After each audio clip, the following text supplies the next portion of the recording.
Bonjour à tous, Gabriel Trading. Petite vidéo rapide pour me faire un petit point sur les différentes analyses qu'on a pu partager. Donc on se retrouve sur l'euro-dollar actuellement. Donc moi mon biais n'a toujours pas changé, hein, malgré les annonces économiques qui ont fait un peu du ping-pong à ce niveau-là. Ok. L'order flow pour moi reste baissier. Donc j'attends un petit retour sur cette zone concrètement. Donc un retour ici pour ensuite continuer notre order flow qui est de toute façon baissier, hein. Donc je me le placerai sûrement suivant ce que nous donne le prix ici en plus petite TF, pardonnez-moi. Donc voilà, toujours on patiente, order flow baissier quoi qu'il arrive. J'espère un peu de mouvement parce qu'en ce moment c'est assez calme. Moi qui trade des TF assez élevés. Donc voilà, pour ce qui est de l'euro-dollar. Ensuite, on avait leur CHF. Donc pareil, le prix est lent, le prix est lent, le prix est lent. Donc j'attends pareil un petit retour dans cette petite zone qui pourrait être intéressante. D'accord. Donc à voir. Je voulais vous parler, le but vraiment de cette vidéo, mis à part le petit point sur ces deux actifs, le S&P aussi. Ouais. Je voulais vous parler surtout du BTC, d'accord, qui a donné pas mal de nouvelles en ce moment de par la SEC et son acceptation des ETF spot, d'accord.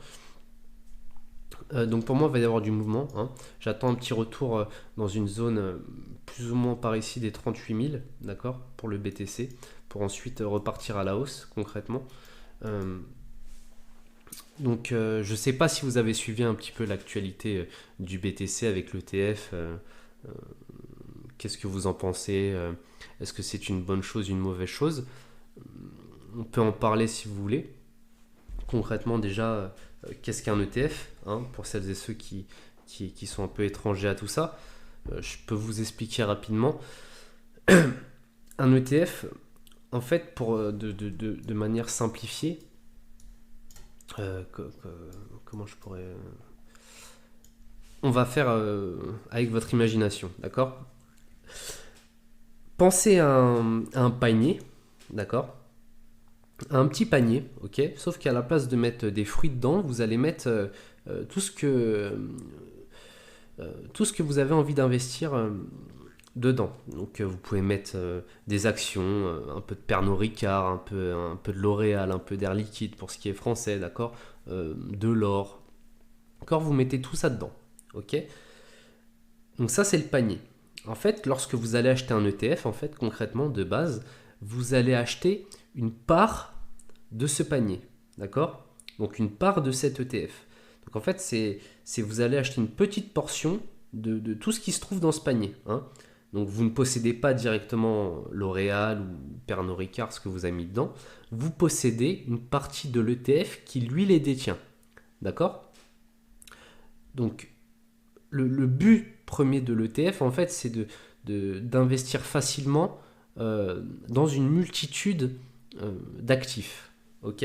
Et ça facilite pardon, l'achat et la revente, hein, sur, sur tout ce que vous avez acheté. Donc ça fonctionne comme une action ordinaire, hein. C'est sur une bourse. Donc voilà, ça permet de se diversifier pardon, rapidement, hein, parce que le but de l'ETF, c'est quand même de contenir de nombreux types d'investissements et ça vous aide à répartir votre risque, hein, d'accord. Donc au lieu de mettre tout votre argent dans dans une seule type d'entreprise ou un seul type d'investissement, donc avec cet ETF, vous allez répartir votre argent simplement sur plusieurs actifs, d'accord. Ça, c'est un ETF classique, d'accord. Maintenant, pour l'ETF du BTC, ça va être une concentration. L'ETF va se concentrer sur ce Bitcoin, d'accord. Donc, il est créé pour suivre, pour imiter le prix du Bitcoin, d'accord. Il ne contient aucun mélange de différents actifs comme on l'a vu pour un ETF normal. Donc, l'objectif principal, ça va être de performer, enfin de refléter plutôt la performance du BTC, hein. Donc il va y avoir différentes manières pour cet ETF de suivre le prix du Bitcoin, d'accord? Il y en a qui vont définir, qui vont détenir physiquement du Bitcoin, tandis que d'autres peuvent utiliser euh, certains instruments, d'accord, dérivés pour simuler la performance du Bitcoin, pour simplifier au maximum, d'accord? Donc c'est un investissement en direct, concrètement. Donc au lieu d'acheter du Bitcoin, en fait, vous allez acheter, comment dire, des parts d'un fonds qui lui détient du Bitcoin ou qui a, comme on vient de le dire, des instruments financiers dérivés pour simuler la performance du Bitcoin. Donc ça va vous donner une exposition au prix du Bitcoin, donc en fait sans avoir à gérer votre crypto-monnaie, donc sans avoir cette casse-tête où je mets ma crypto, dans quel ledger, comment machin, donc ce qui est assez compliqué quand on n'y connaît rien. Donc en fait ça va faciliter en fait concrètement l'ouverture au marché pour les investisseurs traditionnels, d'accord? Les personnes qui ont de l'argent et qui sont dans le milieu de l'investissement mais qui ont plus de 50 ans, en fait, eux investissent de manière traditionnelle. Tous les trimestres, ils ont leur petit rendez-vous avec leur gestionnaire de portefeuille, leur conseiller en investissement. Ils se mettent autour d'une table, un petit café, et voilà, qu'est-ce qui s'est passé sur ces 3 derniers mois ou sur ce mois en cours, ou voilà, où on en est, quelle exposition on a, comment ça se passe, on réduit, on augmente, on diversifie. Voilà. Ces gens-là n'étaient pas touchés par les crypto-monnaies en général, parce qu'il y avait plusieurs facteurs qui les empêchaient en fait d'être touchés. Tout simplement la méconnaissance du système, d'accord, qu'on utilise pour acheter et vendre de la crypto-monnaie, la peur aussi, puisque l'inconnu fait peur. Donc la majorité des gens de plus de 50 ans, 60 ans ont du mal déjà à allumer un ordinateur. C'est pour caricaturer bien sûr. Je caricature au maximum pour que vous compreniez la chose. Donc c'est compliqué. Après, on leur parle de portefeuille électronique. Ils en ont rien à foutre. Concrètement, ils en ont rien à foutre.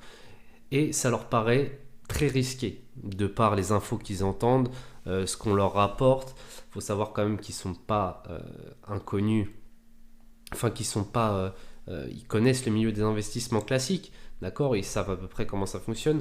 Quand ils entendent des informations sur les différents exchanges qui coulent, les bilans qui deviennent publics, où on voit une gestion catastrophique de toutes les positions qui avaient été initialement ouvertes à la création de cette exchange. Pardon.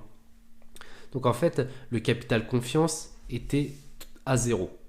La création de l'ETF BTC va permettre à ces gens-là de faire un premier pas vers la crypto-monnaie.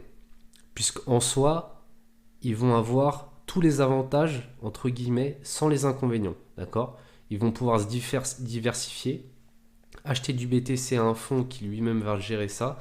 Et voilà, ils vont pouvoir retourner jouer au golf tranquillement en ayant acheté l'ETF BTC. Donc après, est-ce que c'est bien, est-ce que c'est pas bien ? Moi personnellement, je m'en moque. J'ai aucun avis là-dessus, je vais juste réagir à ce que le Bitcoin va nous donner. Donc peu importe, s'il chute, on sera en vente, s'il augmente, on sera en achat. Donc voilà, mais c'est pour que vous compreniez un petit peu. Et chose importante, ne pas confondre ETF et CFD. J'ai vu cette erreur, parce que je suis un peu sur le net, on va dire. J'ai vu cette erreur de quelqu'un qui parlait de CFD au lieu d'ETF. Donc c'est totalement différent. La nature de l'investissement n'est pas du tout la même. D'accord ? Un ETF, ça suit la valeur de quelque chose qui est coté en bourse. D'accord ? Lorsque vous investissez, par exemple, dans l'ETF Bitcoin, vous achetez les parts de ce fonds. D'accord ? Vous n'achetez pas directement du BTC, mais votre investissement est lié à la performance du BTC. Alors qu'un CFD, c'est un instrument, en quelque sorte, qui va vous permettre de spéculer sur les mouvements du prix du Bitcoin et souvent à court terme, d'accord ? C'est une grosse différence. Vous ne possédez même pas rien du tout. Vous allez à l'ouverture du contrat spéculer jusqu'à la fermeture de votre contrat, ok ? Donc bien différencier les deux. Bien différencier les deux. Voilà, donc c'était pour vous parler un petit peu de ça. Donc je vois bien un petit mouvement du BTC comme ça. Et puis voilà.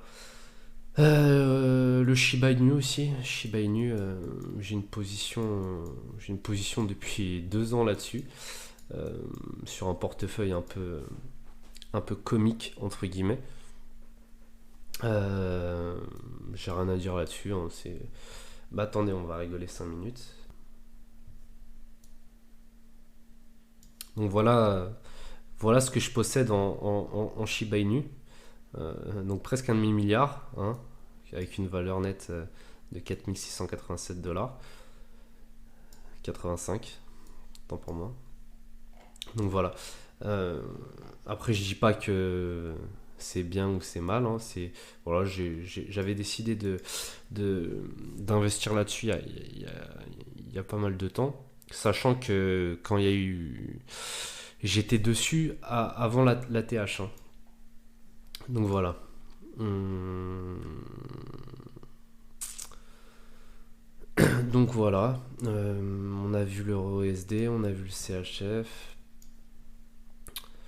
Donc ouais, j'attends un petit peu de voir tout ça. Donc n'hésitez pas à vous abonner, à liker. Je vais faire de plus en plus de vidéos concernant l'actualité, tout ça. Donc c'est quelque chose qui me passionne. Donc n'hésitez pas en commentaire à me demander quel actif. Alors moi je suis plus sur le forex, hein. Mais j'ai un petit portefeuille aussi d'actions, souvent françaises. J'ai un peu de Nvidia qui a pété récemment. Mais n'hésitez pas à me demander que je vous montre un petit peu. Alors, je suis pas conseiller financier, hein, d'accord, qu'on soit bien clair là-dessus. Faites vos propres recherches. C'est important de ne pas suivre bêtement ce que font les gens sans comprendre, d'accord. Essayez de comprendre ce que, ce que, ce que la finance a à vous offrir, d'accord. Donc, lâchez un petit like, abonnez-vous, et puis à une prochaine.